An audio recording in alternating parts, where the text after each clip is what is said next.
will be impossible to reach sustainable peace.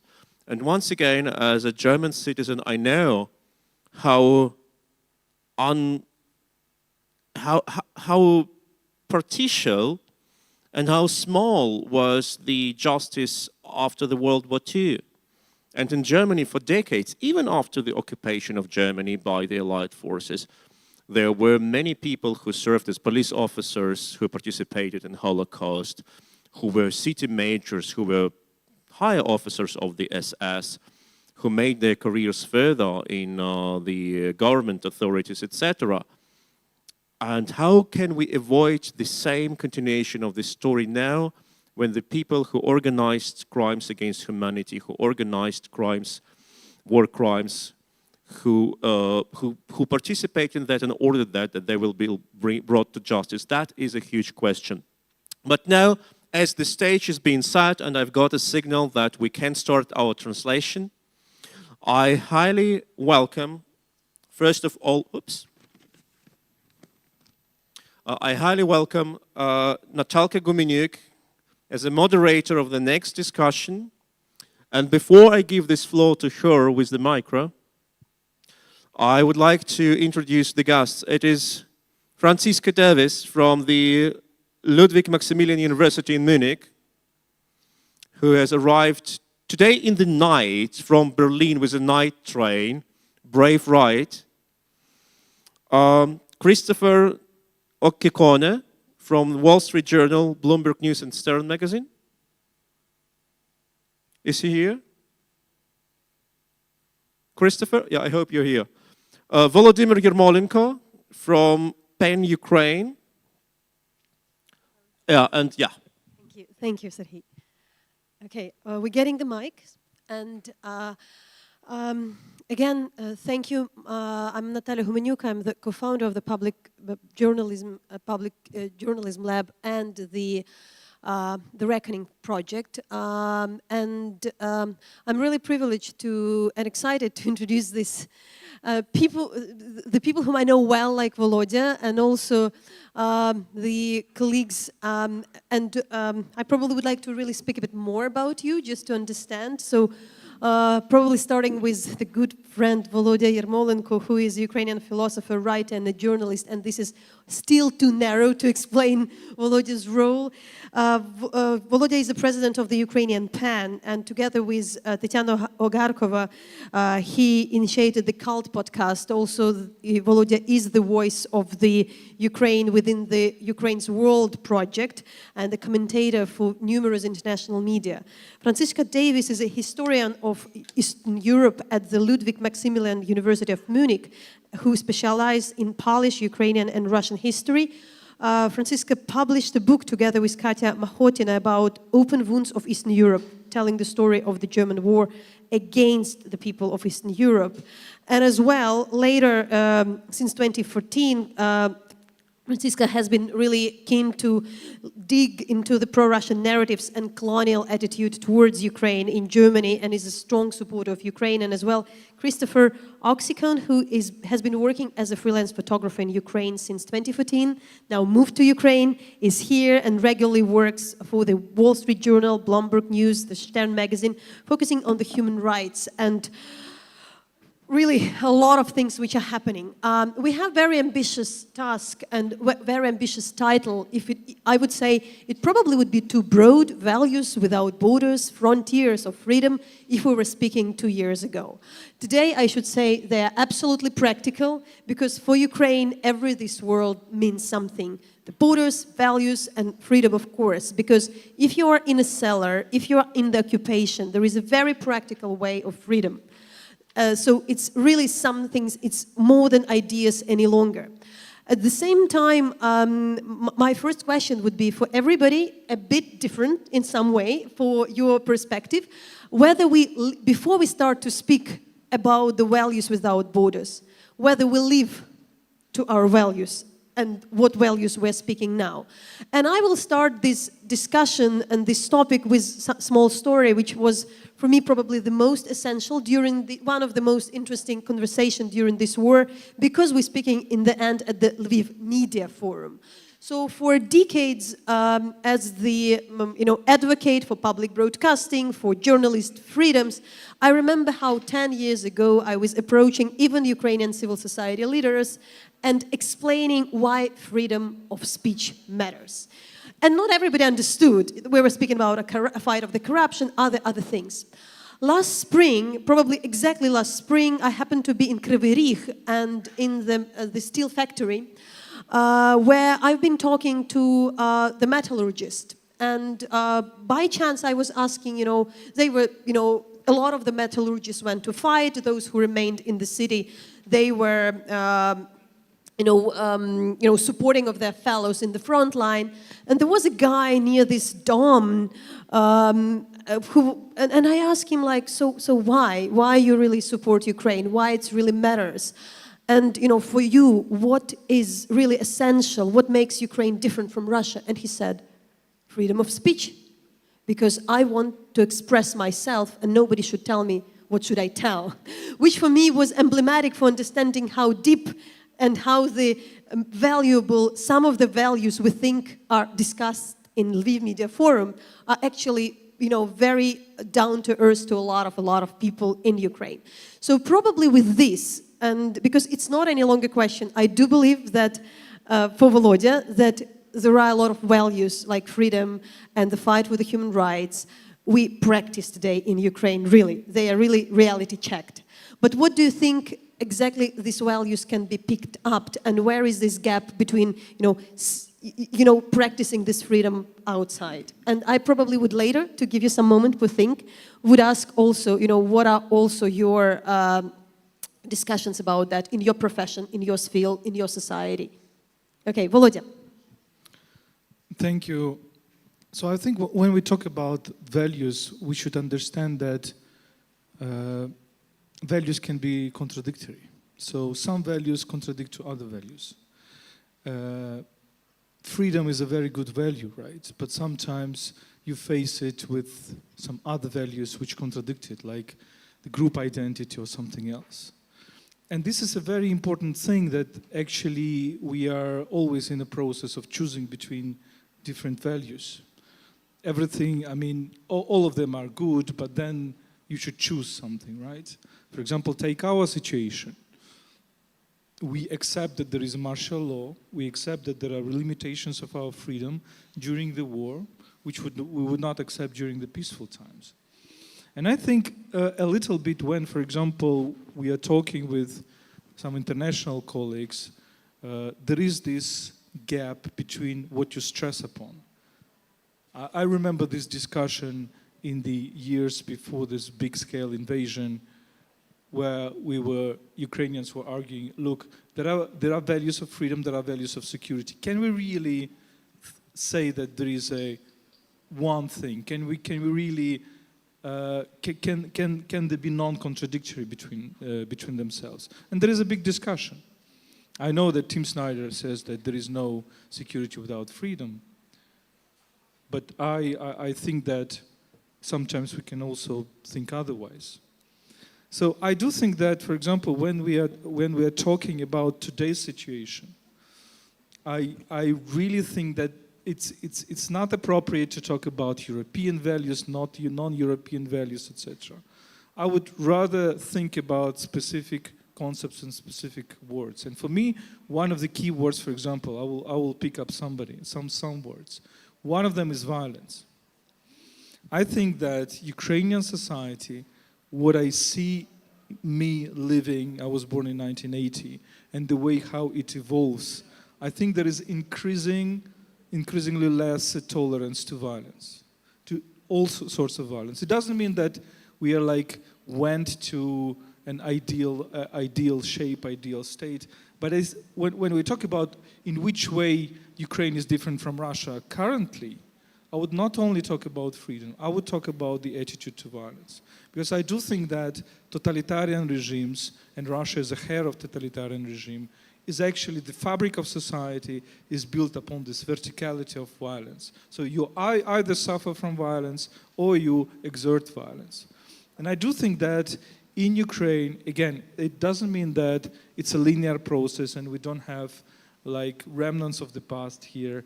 I do think that we are going rather in this direction, that violence should not be a principle of organizing society. And for me personally, this was the key of Euromaidan. This was the key sentiment of Euromaidan. I always kind of say that Euromaidan was ideologically very different. It was liberal, it was leftist, it was conservative, whatever else. But some idea that unified it is this repulsion of violence.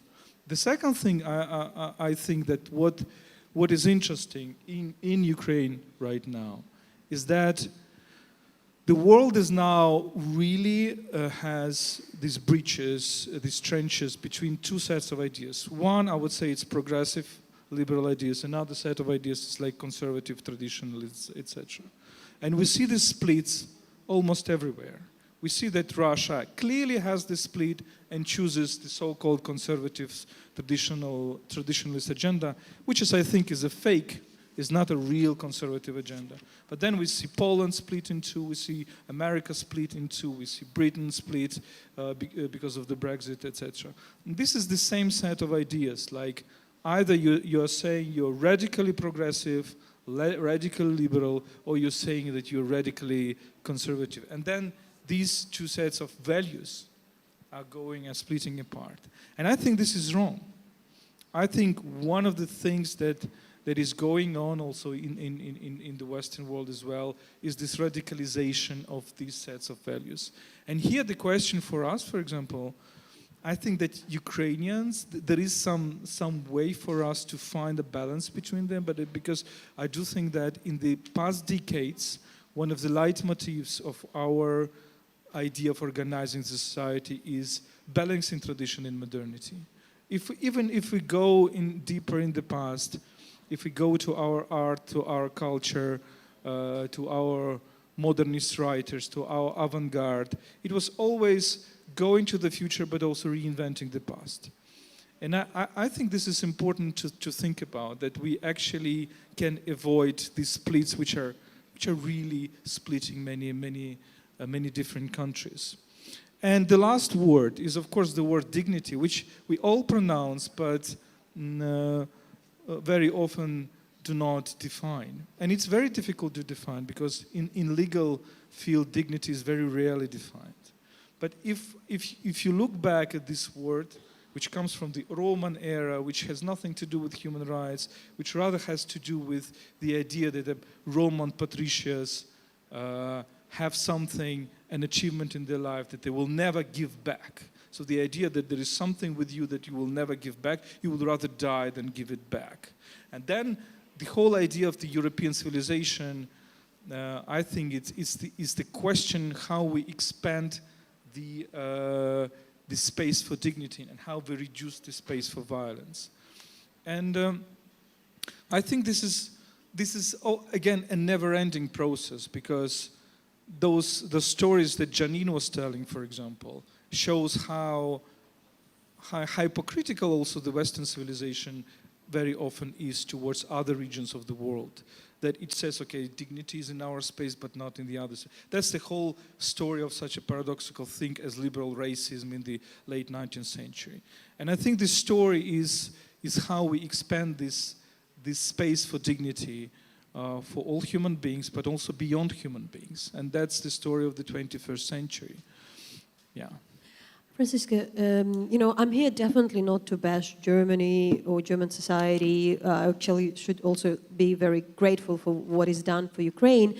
But returning to your, specialization on really this colonial attitude, I really want probably how you to describe, how do you feel? Because anytime, we have interaction, especially within the last years, with public intellectuals in Germany, with academia, even with the journalists, some of them, they are of course different, there is this feeling that any talk about freedom is, considered like something very naive, something emotional, rather than idea about the values. So maybe you'll tell us more, how do you feel? Whether really these societies live today according to their values.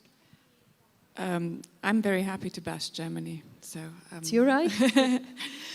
So first of all, it's like thank you for having me, and also thank you for the Ukrainian armed forces and their supporters, who are the only reasons why we can be here and talk about values. I'm just going to very briefly say what I think Ukraine is fighting right now, because it's not really my position to say it, because you know it so much better. But I like the title, because I really do believe, like you, that it's not about European or Western values. It's about universal human values and rights. And it's also, of course, I'm going to look at it a bit also as the perspective of the historian, because I'm trying to understand why some values were understood and interpreted so differently between the West and Ukraine, and especially Germany and Ukraine in the last years. This war is, of course, also an anti-colonial and anti-imperial war against this vision of the world envisaged by Russia today, that so-called small nations, who are not actually small nations, don't have the right to exist or to decide their own fate. And of course, people and societies do not have either. And I think these very kind of core values, which Ukraine has been fighting for at least, well, for a long time. But I think this kind of, for me, this kind of misunderstood, this misconception of what was happening in Ukraine, and also the lack of empathy, became very visible during Maidan in Germany. And I think there's some things about it which are specific for Germany, some things which is like a more general Western trend. And we have this word in Germany, which is hard to translate. It's called Wohlstandsverwahrlosung. It's actually you're too rich and you're too well off to actually understand how privileged you are. I looked it up, and the Google Translate offered me affluent neglect. And when this fight for freedom of speech, everything you said in Maidan became obvious, many Germans did not understand this. I don't have to tell you about this, because you know better than everyone that they saw this as a struggle between East and West. Ukraine didn't have any agency, but it also became very clear in the words used. So I remember in 2014, it's no longer like that. But I looked up the revolution of dignity in Ukrainian Wikipedia, and then I pressed the translate button, and the German word was Ukrainian crisis. So this made very clear that there was a complete misconception of what was happening there. And I think this had to do with this affluent neglect, because Ukrainians were fighting something that at least Western Germans had actually just been given, democracy, freedom of speech, after they had waged a genocidal war against the peoples of Eastern Europe, and after they had themselves launched a colonial war of annihilation against these people. And what Germany has never experienced is that this moment this historical experience, that there are moments in history where you risk your lives for a life in dignity. And this was very, and so what they saw on Maidan, they had this idea where it was all about consumer goods and traveling to the West, and maybe about East and West, and the very absurd obsession about what they saw as Ukrainian nationalists. And this completely contrasted with the Polish understanding, where I was during the full-scale, I was living in Poland during the full-scale invasion, and Polish society understood, because they have the historical experience of being impressed by an imperial power. And it was also very interesting to see, and also sometimes quite shocking, how different Polish parts of German society, I have to say, I'm bashing the part I am at battle with for so long. The Poles were admiring the resistance. They were admiring what was the Ukrainians for the resistance, and German intellectuals were fantasizing about their uneasiness about the narrative, quote unquote, of Ukrainian heroism, because they were in such a privileged position that they just had a complete lack of empathy, what was actually happening, and of course also because they had neither ever experienced a genocidal occupation, nor had they ever experienced a successful fight against an imperial aggressor for their freedom and independence. And they had also, of course, there's still no, because Germans are also always very proud of their so-called Vergangenheitsbewältigung. They had looked very critically at their own past, but actually there's still no understanding that the Second World War was also a war of colonialism against the peoples of Eastern Europe. There is very little reckoning with the shared German-Russian imperialism at the expense of the peoples of Eastern Central Europe. So there's actually this whole part of German history and own German colonial thinking that has not been reckoned with. And maybe one last point to bring these two bits together, values without borders and frontiers of freedom. There also seems to be, for some especially left-wing German people and so-called intellectuals, this idea that sometimes the defending state borders can, like defending particularistic state borders, national borders, defending borders can be the defense of universal rights and universal freedoms. So when many discussions I had with people like that in the last years, and especially in the last 15 months, one person said to me, well, I'm more interested in saving lives, and you, because you want to send German weapons to Ukraine, you are more interested in saving borders. And I said, I am interested in protecting borders because borders save human lives, and this is something that there's still a lack of understanding for. Kristen, as the, your story is already the story, the fact that you remained in Ukraine, but really talking to a lot of the Western colleagues and American and British, they often said that like coming to Ukraine, they really understood that there were things which they take for granted, and especially during the Maidan, that they really matter, and the society can be more involved. How it's working with you, what you observed, and also, without just returning to the Maidan, also, do you think that there is also, there are so many international reporters working in Ukraine now. Is there international reporters working in Ukraine? Is it really also more understanding for what this country is fighting for? Understanding that it's not really about theoretical words. Oh, so can you tell me the first? Is this on? Can you tell me I couldn't hear the first part of the question. So I'm saying that for a lot of people who were coming, they used to say, and American and Brits, that being here, for instance, during the Maidan, for them it was clear that a lot of values they have and a lot of things they have were taken for granted, and that just here they understood, what it's all about. And I should also say, I probably given another, just to get it again to the point, I had the talk with a rabbi in Dnipro who, born in Brooklyn, and he said, like, it just now during this war, I understood what democracy is. Yeah, so, I mean, about international colleagues coming here, I wasn't here during Maidan, I came just after, but it seemed to me the coverage was like a nice little package. Like, people came, they thought they understood what you were fighting for, as you said, kind of material goods, ability to travel to the West, and when it was over, I think it was kind of a neat little bow and kind of put away, like, you won, it's over.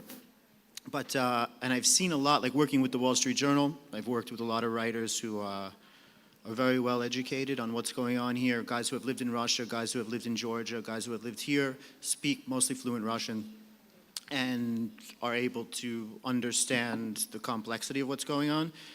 But I've also worked with a lot that have no idea, shockingly so, actually. But so, I mean, a lot of European, or Western European and American, our colleagues, I think are lacking in the depth of their understanding of what's going on. And like my experience, I came in 2014 as a brand new, just starting kind of, as a freelance photographer, and I spent a month with Battalion Donbass near Ilovaisk. It was madness. And after this month, I thought I understood what guys were fighting for. And I went home, and I came back. And then I spent a lot of the last, up until now, with guys from Right Sector, and always coming back to them. And I think I've had this conversation 5 times a year for the last 9 years of like, I think I figured you guys out, and I have no idea. And like, I would say about like what's shared values, like I say this a lot, that my impression of Ukrainian guys, and like I should preface, like these is mostly who I'm hanging around with. These are guys I've been photographing and guys I socialize with, my friends, kind of right sector guys, that type of thinking. So maybe my impression of the overall country is somehow influenced by that. But I think probably, I say this a lot, like those guys are better Americans than most Americans. And I don't even know what that means. It's like, what does it mean to be American? I see American colleagues sitting there. I don't know, like we could probably talk for days and not know what ties us together. But I would say like just like a fierce independence, and that's it. Like how you were recounting this story about this person said it's freedom of speech. Well, it's one thing, but I think guys just want to be left alone. Like I always joke with my girlfriend, she's from Kyiv and I'm from New York City, and I always joke like, your town is a big village, and count Yankee hats versus Kyiv t-shirts, and I'm clearly winning. But in a sense, like I'm teasing her, but in a sense there is that, and I think this is probably the most important value from like all my time on the front line with guys, that, yeah, maybe it is a big village, there's a connection, but what does that mean? There's a connection to the land. Like, all guys I know who, whether they're working IT or construction in Kyiv, you know, from kind of intellectuals to just working guys, they go to their parents' village, they go to their dacha and pick potatoes. They put their hands in the earth. My best friend from, he's fighting now, from my first day in Ukraine, in my third day, near Ilovaisk with Battalion Donbass, we met. He was a cameraman at the time. And we were together 5 o'clock in the morning when that first rocket started hitting, looking out the window of the Hyatt, like, what the fuck? Like, he's been saying this is going to happen, and we can't believe our eyes. And he said to me, like, look, my biggest fear is my family lives in a village near Desna, and I can see my ancestors' graves for back until about 1700. And what if they make it to the Dnipro on that side and I can't go there? That's the biggest fear. You know, there's this. And I also want to say, like, most of the guys, when on the front line, I've been spending months with 5th Assault Battalion near Bakhmut. And when we talk about, which is rare, what you want after the war, most guys have a very similar, I want to go to like my village and go fishing with my wife and kids. Like, I don't think that there's anything more than that. I think it mostly, the biggest shared value is they want to be left alone. But I think that probably if you really speak about the most universal answer, that would be the one. You want to refer or? I want to develop on this story of Earth, because I think it's very, very important. Every place we come, for example, when we came to Borodyanka and came to this Polish, by the way, temporary housing for those people who survived after bombings of this multi-story building that everybody knows. And then we came to this place, and there was almost nobody. And we asked why, where are they? Because there were also like private houses, and they said, oh, they went to cultivate the earth, the land. Then when we came to villages around Kyiv, like Moshun, for example, and we were passing through 2 destroyed houses, absolutely destroyed houses of one family. And there were people working on the land behind the house, and they were suggesting us cucumbers, so as a gift. On the fishing, there is another story of these Izum buildings, which are very, very, very tragic, very painful. These 5-story buildings, and we talked to a man who lost 7 members of his family in 2 seconds. And then suddenly we see a man walking around with his fishing things. So he came back to Izum and he goes fishing like this. And I keep asking my question. So it's also a question of roots. Now, like I said this a bit in an abstract way, like tradition, etc. What does it mean? Because, I mean, human beings are also plants. Okay? So there is a certain botanic element in human beings. We also want to have roots. And there is a big thing in Ukrainians as well. I mean, Ukrainian culture is everything about botanics and plants and flowers and animals, etc. And that's very interesting because you can't really explain it to the mostly post-national liberal society why the hell you need Earth, why our parents, the generation of our parents with Natalka, I think, it's a common story that this is a first urbanized generation of people who were brought from villages to cities. They became Russophone before there were Ukrainian speakers in their villages. And then they started in the 80s to getting these dachas and constructing their houses and planting, not because they wanted to have a rest there, but because they wanted to contact with the earth. And that's very interesting because it really explains a little bit that difference that sometimes we have with our friends from, I don't know, Germany or United States, in which this element of derootedness, I think it's much, much wider. So people think that basically you cannot really survive without your piece of land and, as a broader metaphor, without your country, without your state, right? Well, and this is, yeah. You mentioned something interesting because you said like maybe people can't understand, but now looking at you both, I can say that probably the farmer in Texas would understand, or any person living in a village in Germany who spent years there. So do you think, I'm curious now to see, and I would really rephrase, there is this theme we were suggested to discuss, values without borders, frontiers of freedom. And it's not a secret, Volodya, for a lot of years, you've been speaking a lot about European values. The narrative was always European values. I honestly wrote an article on November 2013 that for me it's not about European values, but universal values. But today we understand how important is the larger world, that you cannot really speak that Ukraine fight for European values. We really think about the global solidarity. We're speaking about, some more universal values. So you touched something interesting about the need of being rooted. So for you would be more the question whether you think we really need to move from the idea of talking, at least using this phrase about European values, or are we dropping it? And also for you, what that should be. What are these values when you think which can resonate? From the farmer in, somewhere in Bavaria or in, Arizona?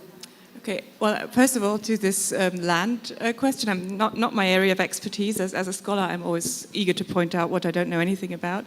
But it's actually something that I always also kind of recognize in that's the difference between Ukrainian and German society. And I think there are many explanations for that, but I could imagine this hypothesis that it's also about this experience of deportations, which is kind of a structural feature of Soviet history, derooting people, taking them away from where they were born, and only afterwards letting them back to where they actually came from, which might be one of the factors explaining this close connection. But to dwell on your question, I think there are two ways of thinking about this.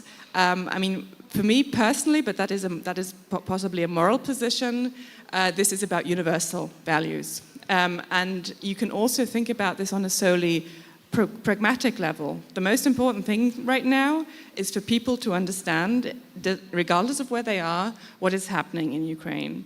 And if this is maybe a bit cynical, and I'm speaking more like a citizen here than as a historian, if it helps Ukraine to get better support, if it talks about European values to a European audience, do it.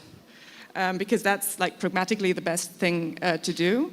And I mean, for me as a historian, there's absolutely no question. It's a complete no-brainer that, of course, Ukraine is like, an important a part of Europe and always has been. But I think there's also a potential which could be used better to communicate to the global south of what is happening in Ukraine.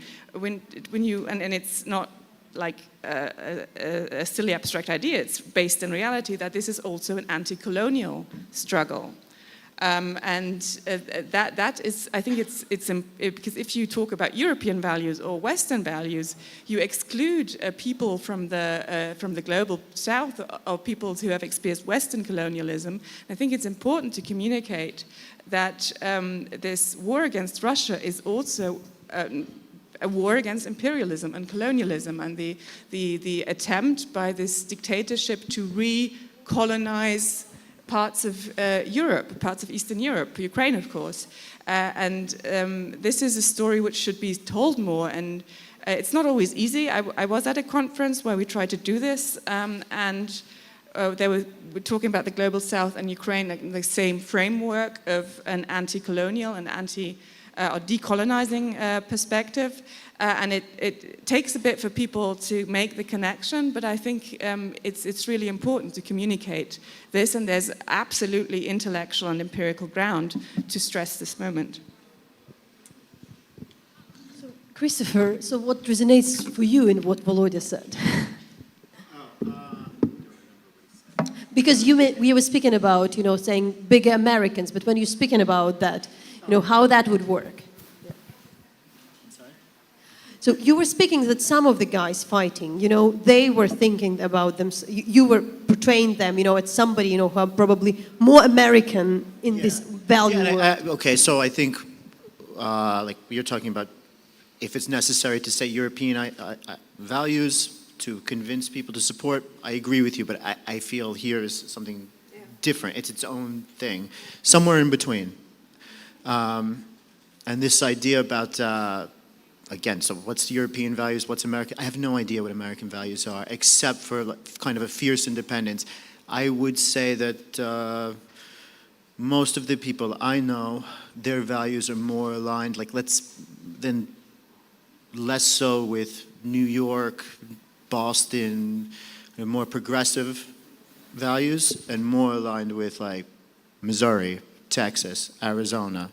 Guys want to be left alone, and that's really it. I don't think there's any more to it. I really can say that it's quite that simple.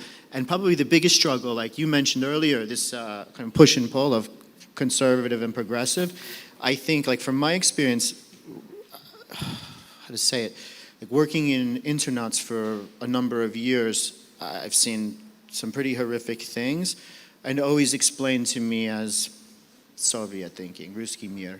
And I think that push and pull, from whatever it is that's Ukrainian values, which I think you need to figure out.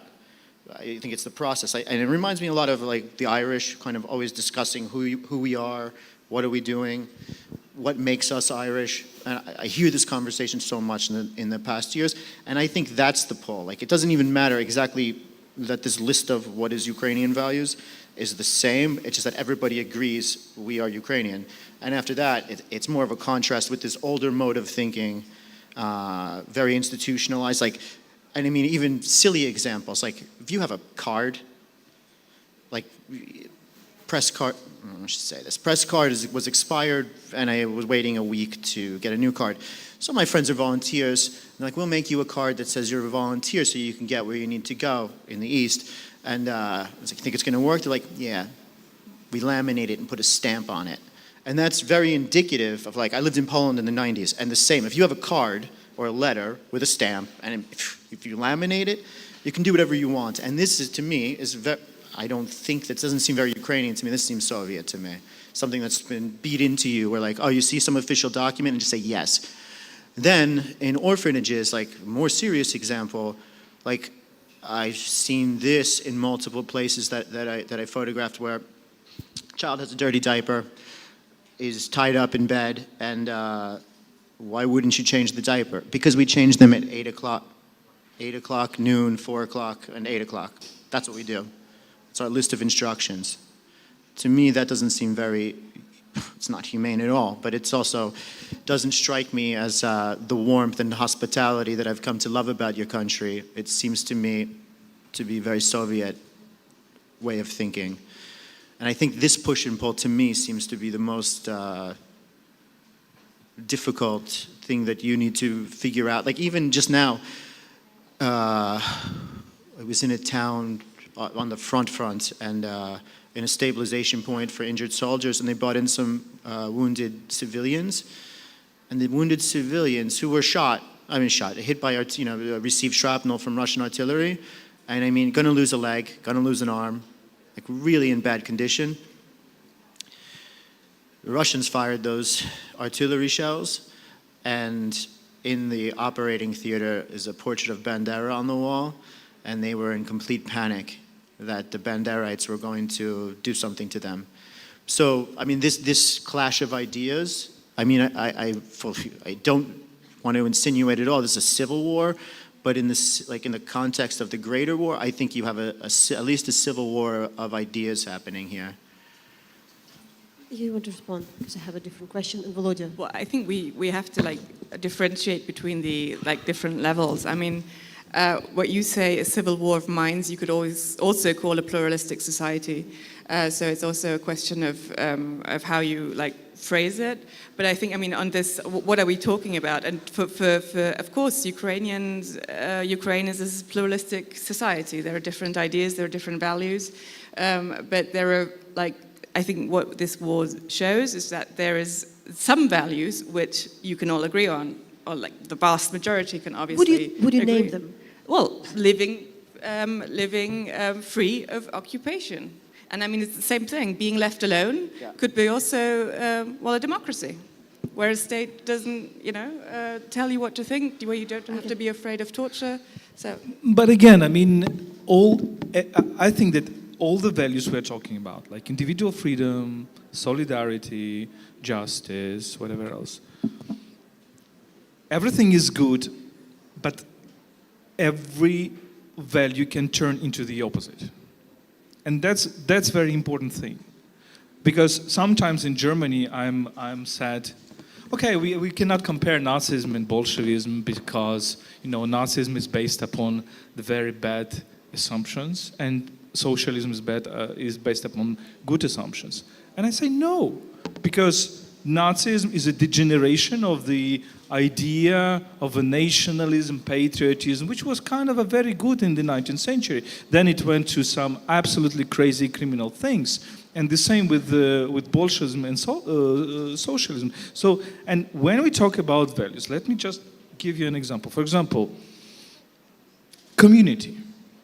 So one of the key questions of the Ukrainian literature in the 20th century, if we take Lesya Ukrainka, right, mentioned by Oksana Zabushka in her speech, I mean, the recurrent topic of her is you get a community which is endangered community which suffers from empire, right? Not necessarily Ukrainian community. She wrote a lot about early Christians. And then you have an individual who tries to fight both against the empire and against this community because the community is repressive towards this individual. So there is this clash in how you choose. You choose an individual freedom or you choose a continuation survival of your community. What is better? What is more European? I don't think, therefore, that we should talk about European values or non-European values. We should talk about how to reduce violence. That's the key question. How to build a society on a horizontal relation rather than on the vertical relation. And then there is also a question, because we say European values is all about dialogue, etc. We see that if you push these values too far, then it just becomes a, appeasement. Because why Ukrainians are so angry about Habermas? Because Habermas is saying, infinite dialogue, we should always seek dialogue, etc. And we are saying, look, there is a point at which dialogue should stop, when you should not talk, but fight. And this is, again, is dialogue a good thing? Is openness to the other a good thing? Of course, but at some moment, it goes bad. Why? For example, if I take German case, I think, you will correct me, maybe I'm wrong, because in Germany after the Second World War, the idea won that you should avoid evil rather than confront evil.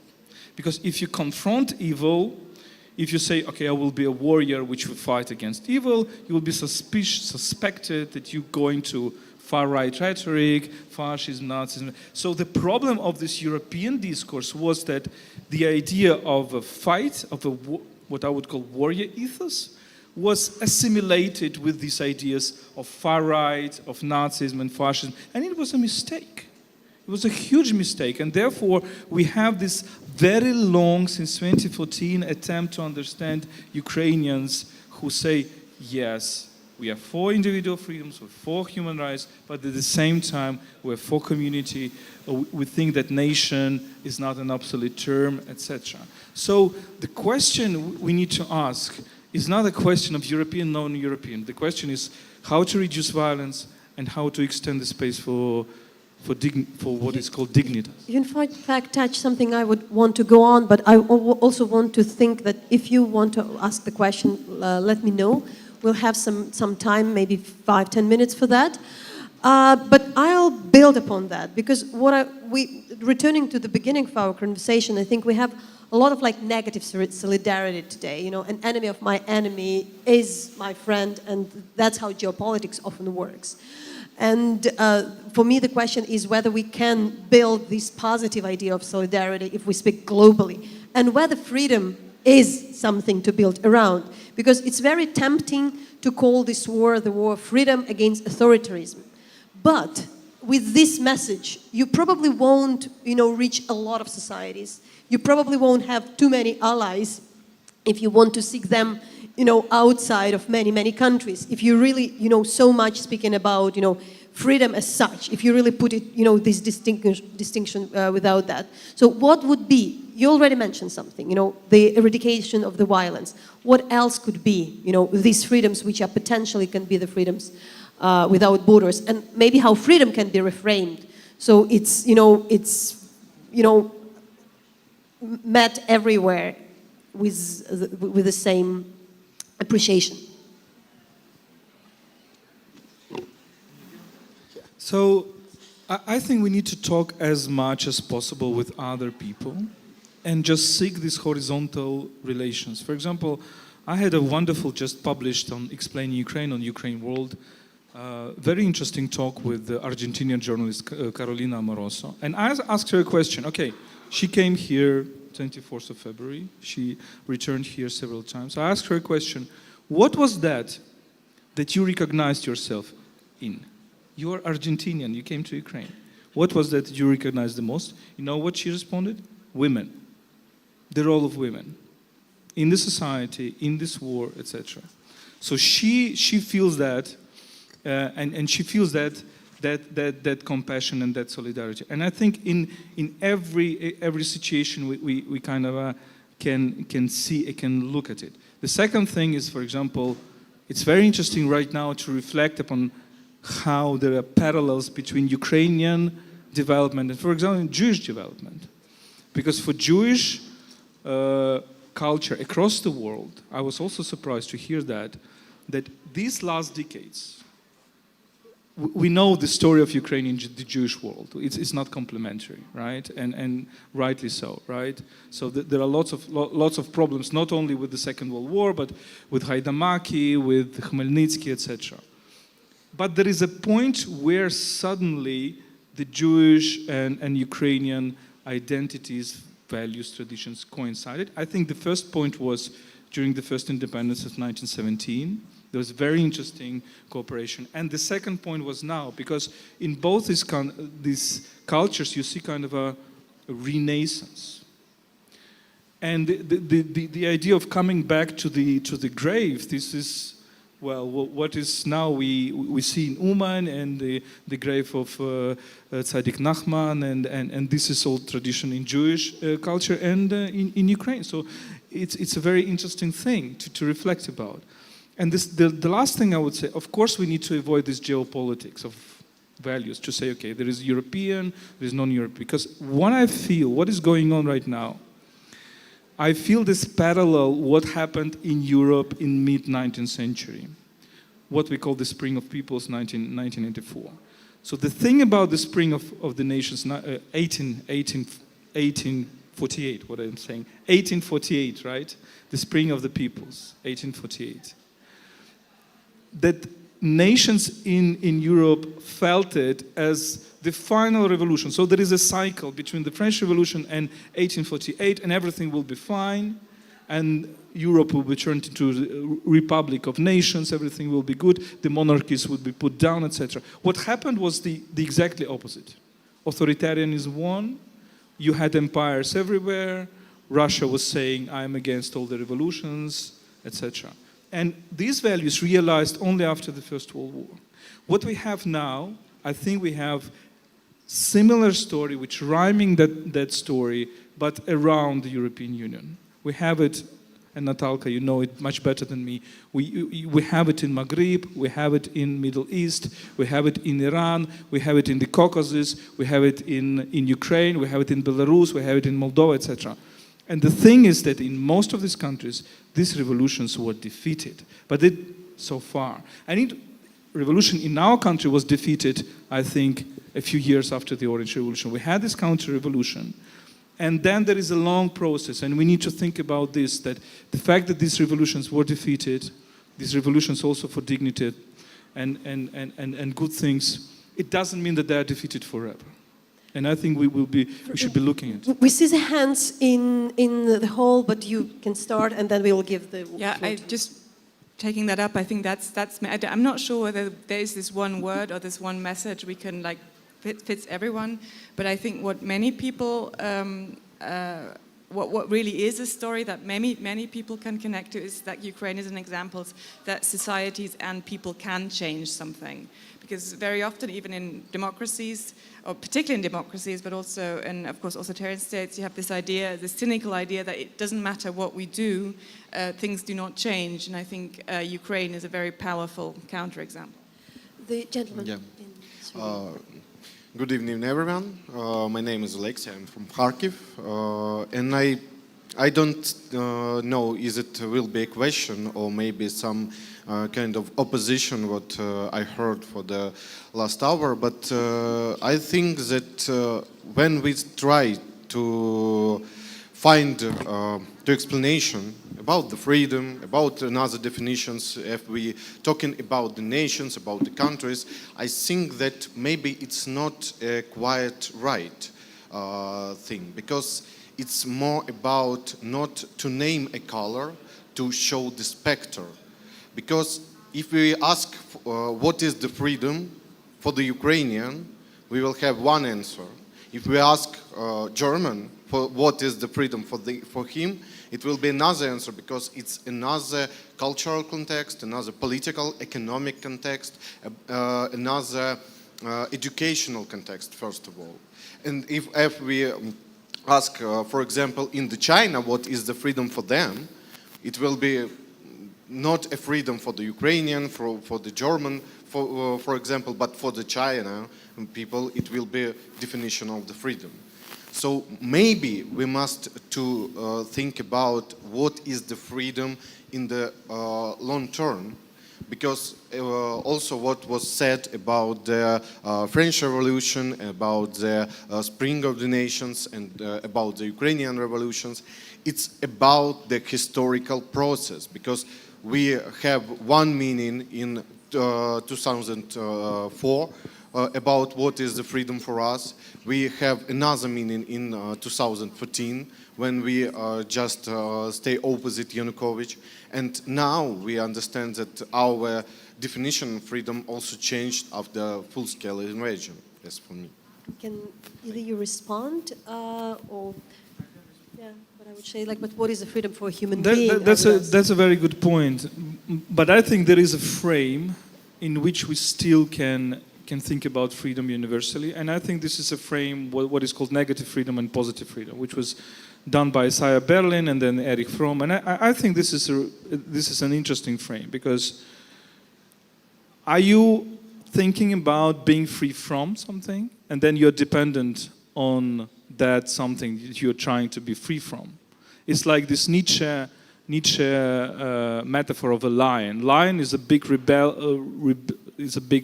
rebellion against the older values, but when it says no to the values, previous values, he is dependent on them. And I think this is also present in Ukraine when we say, okay, you know, we are not Russians, right? And this is, we're pressing then on this negative element. And then there is a next level when you say positive freedom, right? Freedom like self-realization. And when we're talking about self-realization, self-actualization, if we use the Abraham Maslow's term, that doesn't necessarily mean individual self-actualization. That also means community self-actualization. And I think we actually entered in a few years from now, from 2014, maybe earlier, Ukraine is a very interesting discussion right now. What is positive freedom for us? What is self-actualization for us, Ukrainians? That's a very interesting thing because we are on the first steps on this, and therefore we're taking this question very fresh. And I think this is very good. Yeah, we have probably 5 minutes, and we have probably the last question, and then I would also ask for some comments. Yeah, please. Oh, you have it. Hi. Is it on? Yeah. My name is Yuri, and I represent Ivan Franko National University of Lviv New Media Department. And my question is actually to Franziska.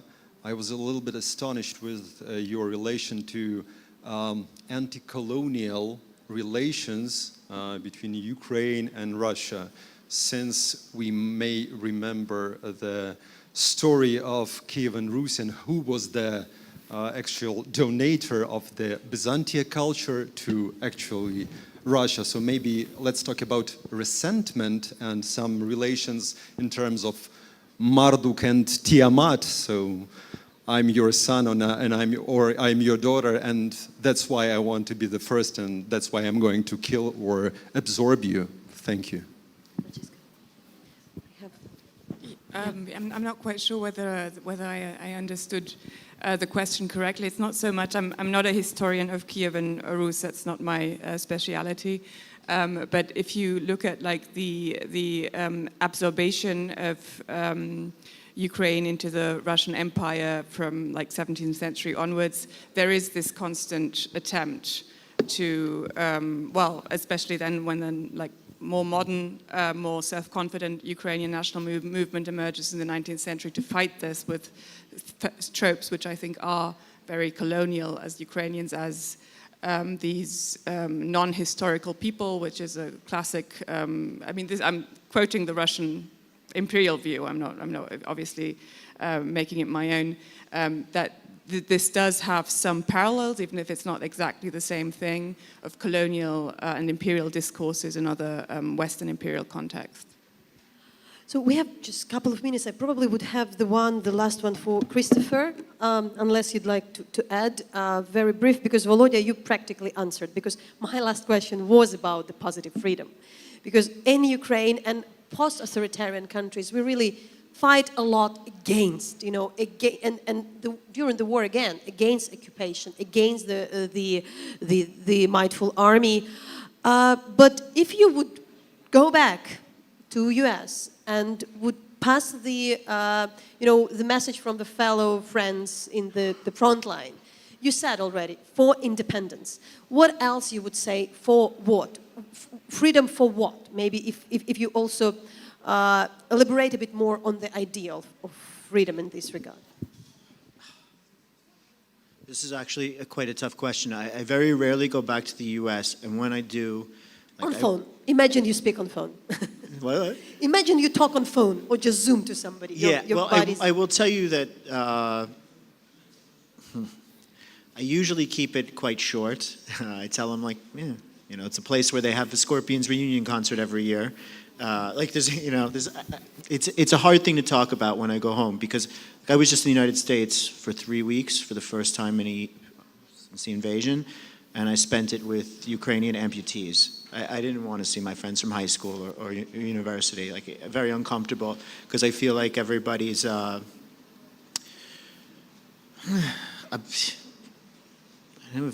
either wants to hear awful, bloody stories or not really listening anyway. So I haven't really talked about it, but if I was to answer the question, I think it's very simple. I mean, I tend to think in very black and white. Like, most of the guys I know, like when talking about Ukrainian culture, identify probably even more so as Cossack. And I look at that, I would say to them, like, they're looking for, my friends, that like these guys are looking for something somewhere between what cowboys and what Indians were looking for. Some kind of meld of the two. And this value, and I would say the closest thing that if I was going to explain to them, like politically, what people are looking for, the political value, I would say closest to libertarian. They just, I can't repeat this enough. Like this gentleman's question about Kyiv Rus, it's interesting to me, but I think now there's only one question: how to get weapons. Because without what's going on in the East, without arming those guys and supporting those guys, everybody's driving around in a piece of shit. Do you understand that it's Europe's junkyard? I would say that these guys are like, Ukraine's a country of warriors, and that's the probably biggest value I can think of. Thank you. We are here to finish, and thanks for all your thoughts. I thought we managed to cover the whole idea of the frontiers of freedom, but I would summarize, because you talked about the weapon, and I also would summarize with the thought that we really thought a lot about the negative freedom, and my suggestion is also to think about the freedom as something very efficient, because what I utterly believe that somebody who fights because it's his or her free choice definitely do it better and more efficiently. And thank you all for listening and for your participation, and we'll give a floor to another set of my colleagues.